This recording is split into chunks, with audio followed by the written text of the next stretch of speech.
Hey, everybody. So let's see if this is easier to get done as far as regularity of upload and content. So, where I last left off about Arjuna was the Swayamvara of Draupadi, and they had just won Draupadi and Karna and all the other Kshatriyas. They tried to stop them from taking her away, but that was unsuccessful. So they headed off. Arjuna and Bhima, they fought a big battle and stopped everybody. Um, so then they go and they take Draupadi back to Yudhisthira and the two brothers. Nakula and Sahadev, they take Draupadi back to their mother. They were staying in a house of a potter at that time. So eventually, Arjuna and Bhima they meet up with Yudhisthira, and so all the brothers come, and Arjuna comes to the door, and Kunti says, "Did you bring alms?" Because they used to go out and try and collect, beg for food and such. And so he said, "Yes, I brought very special things." And so then Mother Kunti says, "Well, if you brought something very special, you should share it with your brothers." And then she looks up and she sees Draupadi. Well, at least that's how the story is normally told.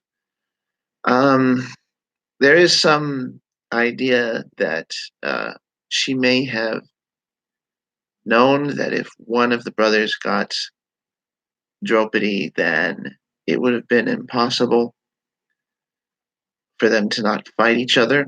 And so, in order to keep that unity with the brothers, she decided to perhaps suggest that they all marry her together.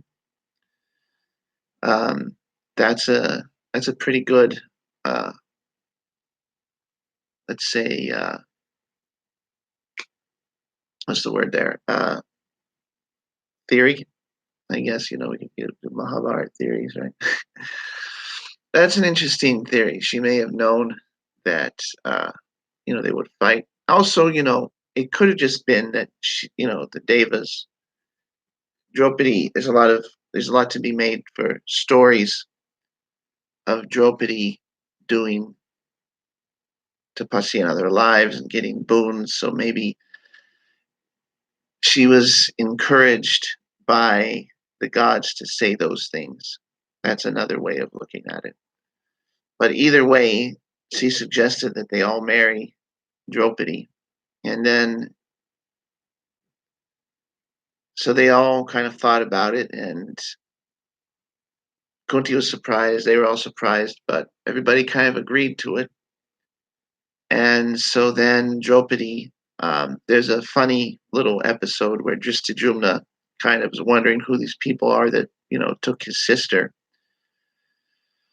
Now, so he goes to see, who are these people. So he sees, Bhima and all the brothers, Bhima, Arjuna, Nakula, Sahadev, Yudhisthira, they're sitting around with their mother Kunti. And Bhima, Mother Kunti separates the food. And half of it goes to Bhima, and the other half is divided amongst everybody else. And so then the Pandavas, they're all sitting around and talking while they're preparing the food. The Pandavas are sitting around, they're talking about the battle. And so just Drishtajumna is like looking, and he's noticing that they're very excited about the war. And he says that's one indication. He's thinking to himself, that's an indication of a Kshatriya, is that they take delight in battle. Like, some people are horrified by war, and those are people that shouldn't really be fighting. And that's one thing that you notice in modern military. There's only a certain percentage of people that actually shoot somebody. A lot of target somebody. A lot of people in the armies, they'll just shoot randomly. They can't actually stare down the barrel of a gun. And that's because those people aren't actually warriors. There's only a certain percentage of the population that are going to have Kshatriya tendencies. There's a lot of people that pretend to be Kshatriyas. Now, there's warrior type people. In those days, they had a mixed caste called Ugras, which is what you get when you mix a Kshatriya and a Sudra. And those people were kind of more like thuggish people, warrior people, but they didn't have the refinement, let's say, of a Kshatriya. Because a Kshatriya is somebody that has to protect others. The Ugras just mean Ugra. I mean, if you know any Indic languages, you understand that Ugra means angry. And basically, it's a bunch of these were like the grunt troops, the ground forces. And they didn't really have to follow the same rules as a Kshatriya, but a Kshatriya means chivalrous. This is a lot of this. If you notice, the word knight starts with a K. It's because Indo-European culture is one. So Kshatriya, knight, these are both words that start with K because this is the way that this is all Indo-European culture and languages that are spread around the world. So that's what's going on with that. So the Kshatriyas and the knights are very similar. They have a code of chivalry. You're supposed to act in a certain way. You're supposed to be nice to the ladies. They had these codes of chivalry for the different knights, and very similar stuff applies for the Kshatriyas. It's even more higher level. But this is an ideal which is pretty much universal.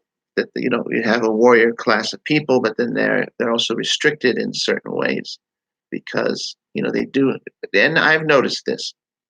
I have many Rajput friends and other people from Kshatriya groups like that. I've done a lot of traveling in India and then, here in America. I have a lot of friends that are Kshatriyas, mostly because I prefer their company because I have a little bit of that myself. My ancestry comes from a line of kings in Ireland. So, it's just one of those things.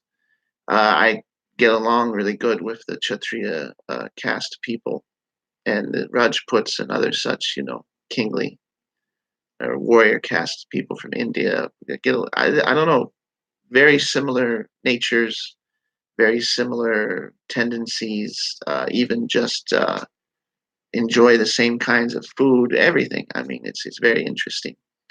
There is something to Varnashram system. So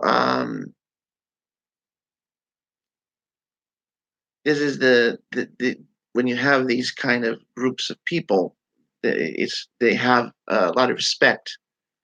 There's a culture of respect. There's a culture of understanding. The question with Kshatriyas is who's in charge. That's their first question.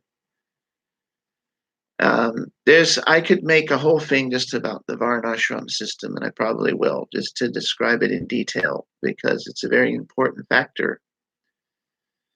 But just to Drumna, he's looking at the Pandavas. They're behaving in certain ways. They're talking about the battle.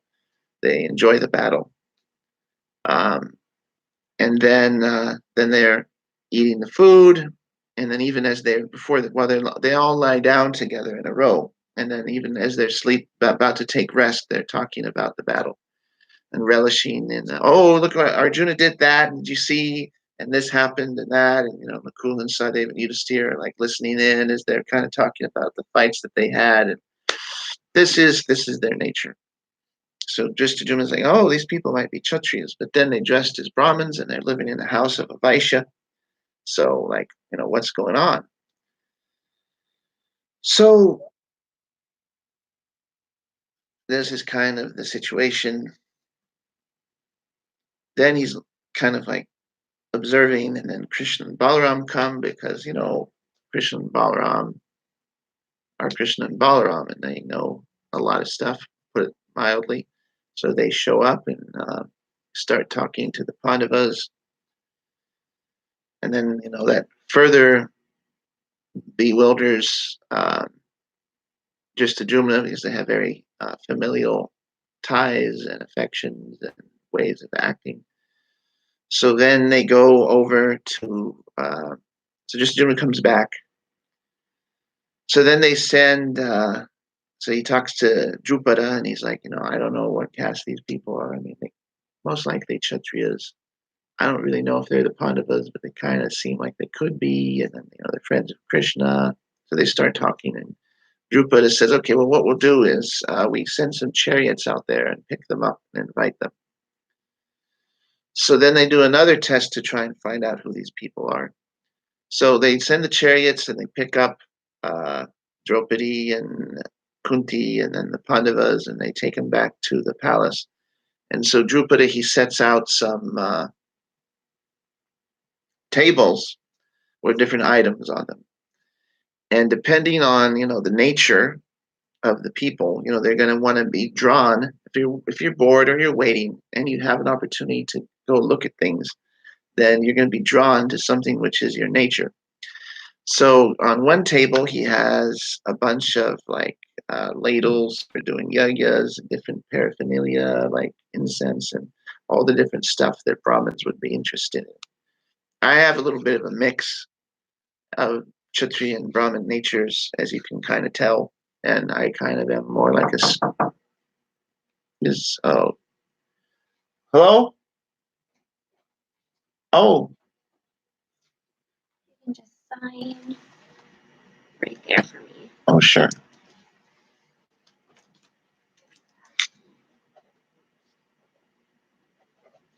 Thank you.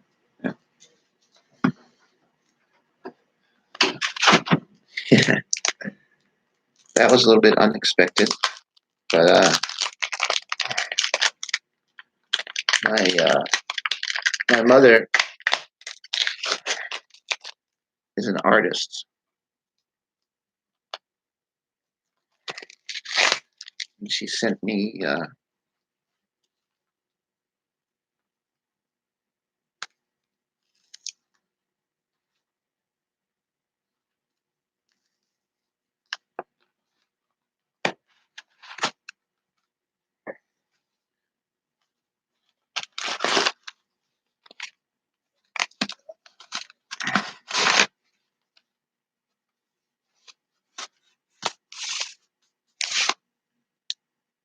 my mom is an artist. She sent me something that seems to be. Well, you'll see why it kind of fits into what I'm saying.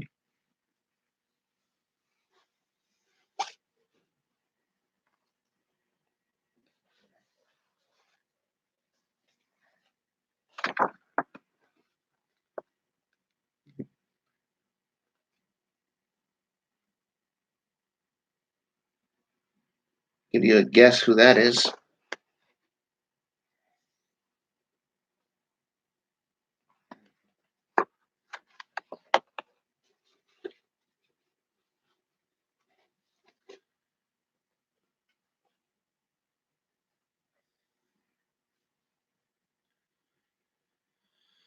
So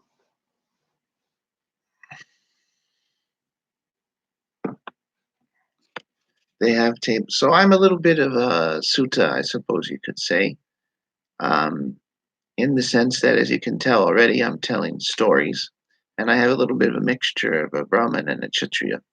The sutta is a mixture of a Kshatriya and a Brahmin, and they're actually considered a Dvija class because it's two Dvijas mix and you get a sutta. So it's not like everybody makes this big deal about Karna being some low caste person, and they don't understand that that's not exactly true at all. But it is what it is. It's like such is the way it is. So they have the different things. If I was to go to the situation where you have the tables with the different things, I'd probably go to the Brahmins one and the Kshatriya one. I do yagyas all the time. I really enjoy doing fire sacrifices. I've done about 500 Agnihotra so far, and some of them quite long and extended, different kinds. And it's something I really enjoy. But I also do I'm a pretty good shot with a bow and arrow, to be honest. I have that, and well, I'll put it this way: if I have a sword in my hand, there's probably not a good percentage of the population that would last that long in a duel. But I'm a pretty good shot at about, let me think. I can hit a coconut at about 100 yards with a bow and arrow.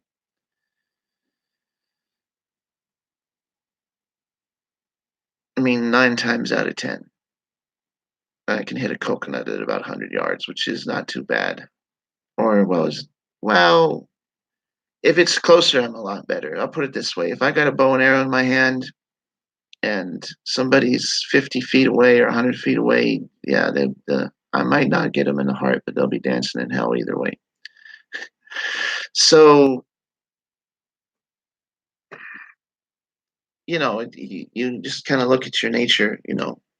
I probably would go to both tables. I do enjoy weapons, swords, things like that. It's quite fun. But then you have your.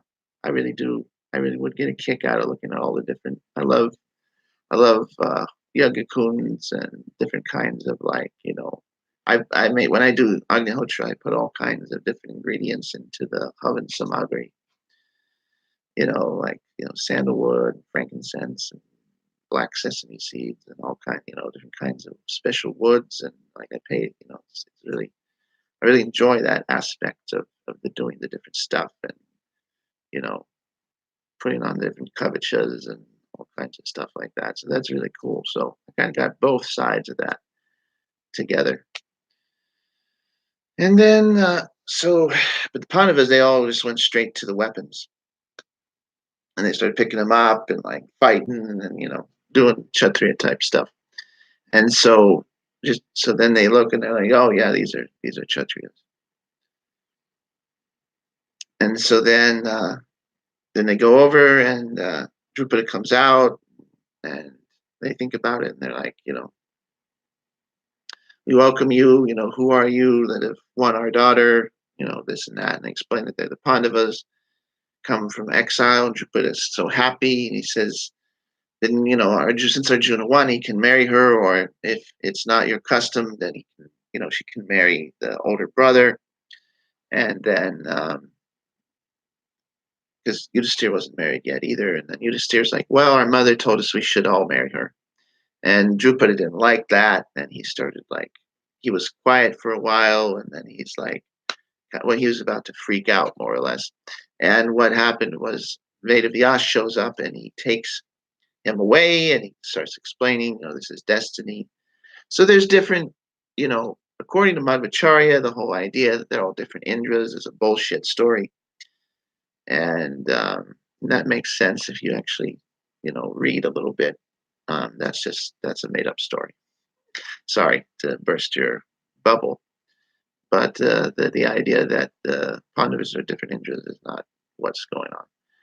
According to him, and this makes a little more sense, every single one of them is actually is the Amsha of their god, and he has a story that's taken from the Puranas to explain how it is that she's an embodiment of all these different goddesses, which are their wives, which is a pretty interesting thing. I guess I might as well just tell you. All the different goddesses combine their energy together one time, and in order to kind of they were playing a joke on somebody and the person got mad and they ended up cursing them and saying that they would have to take birth altogether. And then this is all an enactment of that curse. So that's a story that he tells. It's a very interesting way of looking at it. The reason it can't be 5 Indras is because there's only one Indra.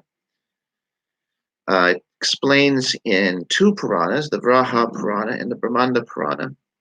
And of course, there's no reference at all that Indra is a post in any of the four Vedas. But in the Varaha Purana and the Brahmanda Purana, it explains, and Indra says in that just like what Krishna says in Bhagavad Gita, age after age, I come back and destroy demons. So it's not that there's 5 Indras, there's one Indra. So just that he comes back age after age and kills demons. Anyway, that's something that I would. You got Madhvacharya says that it's not five Indras, and then there's that verse, those two verses. So that makes a lot more sense, and that's what I'm going to stick with. And I hope that educates you to some degree. So then we have, let me think here. After that whole episode, Vyasa explains everything to Drupada. Then the Pandavas marry her one after another. First Yudhisthira, they do it in order of age. First Yudhisthira marries her, then Bhima, then Arjuna, then Nakula, then Sahadev. So that's how all that happens. So then the Pandavas are sitting there, and Krishna's happy. He comes and he's happy that they marry her. So he gives them all kinds of gifts. Donkeys laden with gold and camels laden with gold, and there's gold coins, bars of gold, bags of gold nuggets, and the list goes on and on. And expensive furs and tiger skins, and that's a big thing for the Kshatriyas. They like the tiger skins as a reason. It's a form of animism, which is related to Ufzerks and Berserks in Nordic understanding. They have these bear warriors and wolf warriors where they do different shamanic practices, and they try and embody the Shakti of the animal. So they'll wear the claws of a bear, or the fangs of a wolf, and you kind of try and channel the fighting potency of that animal so that you can be more powerful in combat. Well, you have something similar with the Kshatriyas, because if you notice, there's many descriptions. If you actually take some time in reading. I would love if I'm hiring some artists, and we're gonna do some actual pictures of these people based off of what it says in the book, because it doesn't look like B.R. Chopra or any of this fake gold bullshit that they have in these Hindi movies. I'm sorry, people. Anyway, so those warriors, they used to wear the tiger fangs, uh, very powerful things to wear. Actually, tiger claws. They have necklaces and charms and things like that with these tiger claws and tiger fangs, and they used to cover all the. They used to wear all kinds of. It's a lot to try and explain, but then they covered their chariots with tiger skins, and they would call themselves. A lot of times they'd call themselves lions or tigers, and anyone that was a good warrior, they called him tiger. Justajumna was called a tiger more than once, tiger among men. That's a common phrase that they would call each other, because the idea is that they're trying to channel the Shakti of these animals so that they can fight, like a tiger. So this is also a universal warrior thing in the Indo-European sense. The more you read, the more you see. It's just one giant amalgamation of one culture that's more or less Eurasian. Yeah. So you have these ideas of these warriors, and this is all, it's, as far as I can tell, maybe I'm, biased, but, as far as I can tell and what I think it's all generating out of India. But, you have the people that say it's coming into India, but it makes sense linguistically and other kinds of ways, at least to me. I mean, there's a big debate going on about, but I think it's coming out of India. You have an ancient Indo-European culture that kind of the thing that a lot of these tribes of people are coming from the east, and you have really the thing that these people don't understand is that you have extremely ancient stuff in India with Vedic culture.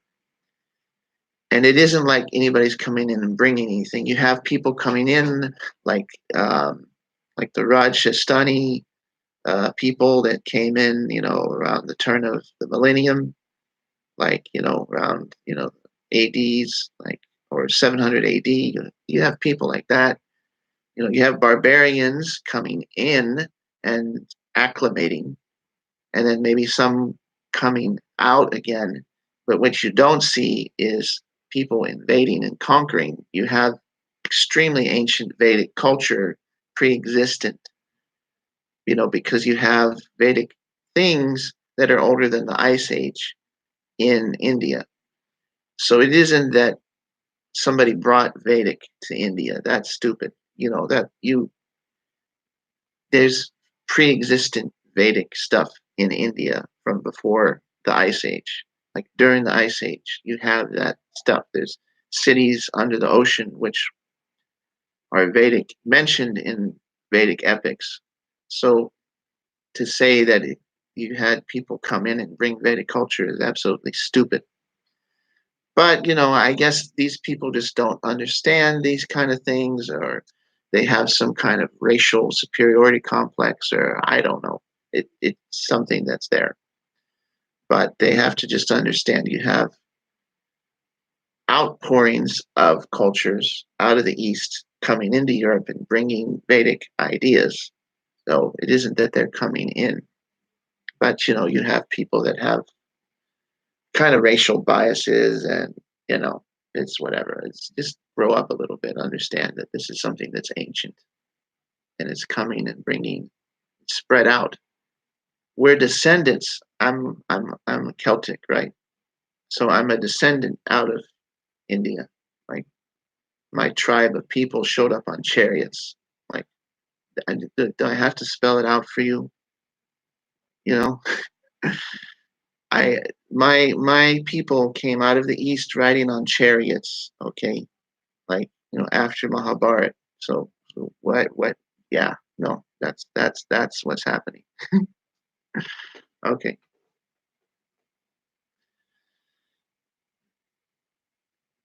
so the let's get back to the story, but I do like to take these things aside. So the warriors, so Krishna brought tigers. Krishna gave them tiger skins. Krishna gave them different kinds of things. This is when you have the whole Vedas stuck in your brain, it does tend to get to a point. I can take one little thing. I do a lot of reading, so I can take one little thing and I can just expand on that for like hours.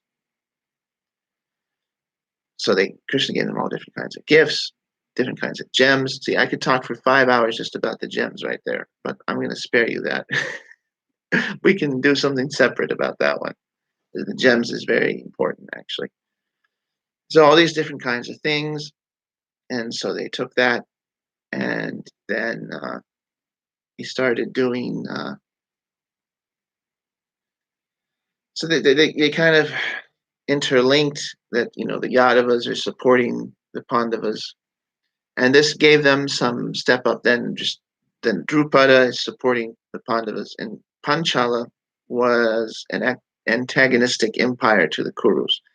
And this is half of the reason why Drupada wanted to take them in, because when you have an internal civil war strife going on, you notice, oh well, if I join these people, then we can turn around and take them over. Because this is we're getting into the more mundane politics of this, but this exists at the same time as all these different bhakti stories. But what you have to understand is that the Kurus and the Panchalas didn't exactly like each other, and they were rival people that used to fight. So back in those days, you would have clans, and the different clans would come together, and you would intermarry, and you try and build your clan. So then you could try and take over, and you're playing the Game of Thrones, basically. So what happens is the Kurus kind of split between the Pandavas and the Kauravas. There's Hastinapur. Now, the Kauravas did Drupada dirty by sending Dronacharya over. He was related to Kripa. So he went over and tried to get, half the kingdom. And Drupada's like, no way. Then he says, oh, he owed me this. So he raised these kids and sent them over there to be like super soldiers, and they took Drupada's kingdom. And so he was like, well, you're going to take half my kingdom. I'm going to take half your kingdom. So got some Brahmins and conjured, a super warrior, and just Drumna, who, It said was as powerful as 100 tigers. There's another tiger example. And then you have Draupadi, who's going to marry Arjuna.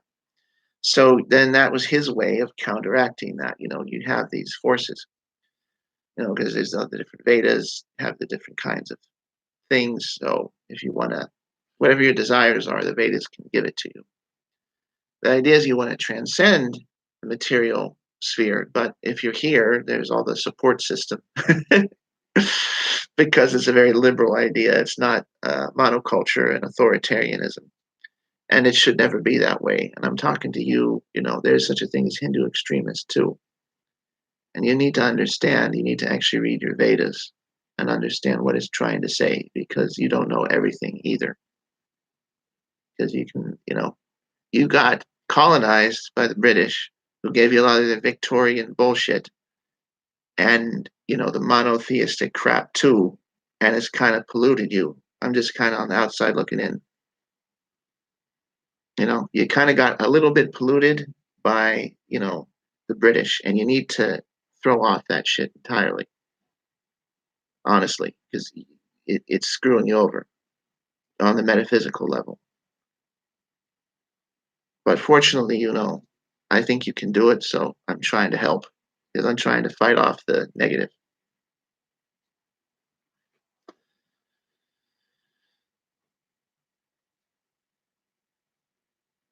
So now the Pandavas have support from the Yadavas and the Panchalas. So Hastinapur started to, then the Pandavas come over and they're like, well, we're alive. And, we need to do something about this, because we need to do something about this because we have this situation where you have the king on Hastinapur, but Pandu was the older brother and the younger brother sitting on the throne. So we don't exactly expect you to give us everything, but we need to share this kingdom. And they obviously wouldn't have given, but now they're married to a very powerful empire, and they have support from another one. So the Kauravas kind of have to meet them in the middle. So then the Pandavas come over, and they start talking, and so they give them this place, this Khandava Prastha. So it was like a wild jungle, and part of it, half of it was a wild jungle, and the other half was a like barren place that couldn't grow anything. So Krishna and all the Pandavas came over, and so Krishna, being the cheeky little bastard that he is, no offense to him, if you understand, I can call I have a certain thing with him, but Krishna, being the cheeky guy that he is, he's like, oh, look at the wonderful thing that your cousins have given you. This is kind of his sarcastic nature.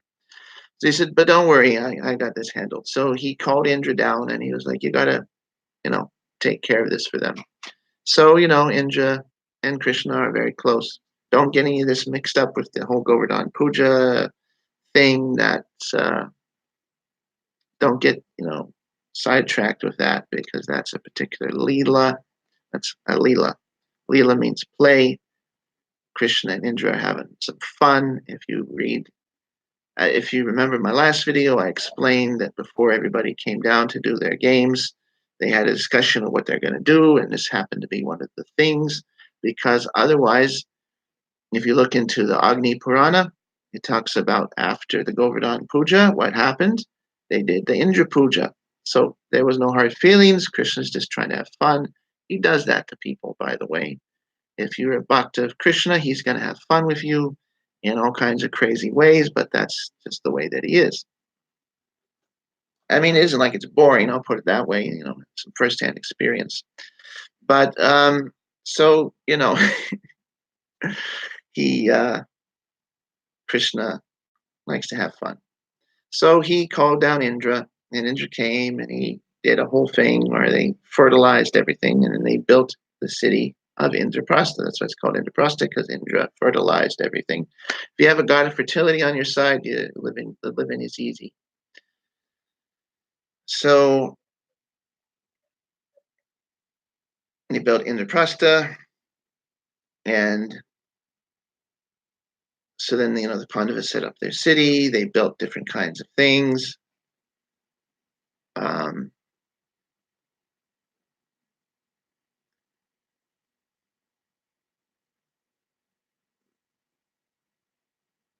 they built the Indrashabha. Well, not the Indrashabha, but they built the. They decided that they're going to do different kinds of yagyas and kind of install the city, and the different things are going on there. The Indrashabha is the name of Indra's uh, celestial Sabha. It's like 10 miles tall or something else. So they start to plan out the city. Yudhisthira is the brains of the outfit, for lack of better words. He comes up with the ideas. Bhima is the executor, in the sense he's the one that makes executive decisions. He makes things happen. He's the internal affairs minister. So Yudhisthira comes up with ideas, and people come to him with complaints or whatever. But for the people that don't come, Bhima kind of walks around and makes sure that everything works like how it's supposed to. And so he's checking out. He talks like Bhima used to walk around the whole city every day and just talk to people and say, how's it going? So if anybody had a problem, they could talk to him. And so this is a very good kind of government. So then, especially when you got Bhima as your local policeman, I mean, you can just imagine, right? So, so then he's kind of like policeman, mayor, everything. Uh, so then Arjuna was the external affairs minister, and he used to go out and used to go around, and if they had to use the face of the empire, for lack of better words, he would go. He would, if they had a diplomatic mission, they would send Arjuna. He was very handsome. He's very charismatic, and he had good manners. You got to have good manners if you're friends with Krishna, right? So that kind of rubs off. If he didn't have him, it must have rubbed off on him, because everybody liked him. And Krishna is very diplomatic. Taurus, if you know astrology too, and Taurus very good at speaking in very sweet ways, and ways which are very satisfying, and so Krishna had that down totally. Um, Taurus and Leo, if you've ever met a Rohini, if you're fortunate enough to know somebody with the moon in Rohini, you know exactly what I'm talking about. The most like solid people that you're ever going to come across, as far as emotional spectrum, as far as just like I mean, the ones that are evolved ones. I mean, you're going to have, depends on the chart. I mean, Krishna has very good chart, but I know a few Rohinis, and they're solid people. I mean, like solid people. I happen to have the moon in Pushya, which is half the reason I'm telling the stories. If you know a little bit about astrology. Um, so Arjuna used to go out. He was very charismatic, very popular, very good looking. So, he was the face of what they were doing. And then Nakul and Sahadev used to take care of different things. They're like assistants to Bhima, kind of. They would take care of different functions within the kingdom. So that's kind of, they set it up. And you build a nice place, and you have really nice folks as being in charge. And they built temples. They built the city in such a way that there's plenty of space for all the merchant class people to do their business, and they had very nice economic systems in place. So everybody started to kind of come together in one place and do their. So the city started to grow. Um, we're at about 40 minutes, and I'm gonna try. I think this is. Tell me what you think about this. if it was entertaining, if you like this format, because this is a lot easier to do than to put together a video and edit it. So let me know what you think. Share it if you can. Like, subscribe, and all that stuff that they always say in the YouTube videos.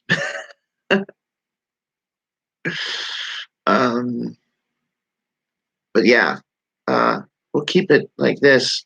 So, I'm probably going to make a lot of videos like this, but I can just talk and talk and talk, and this is fun to me. So I can just keep on going. So thank you very much.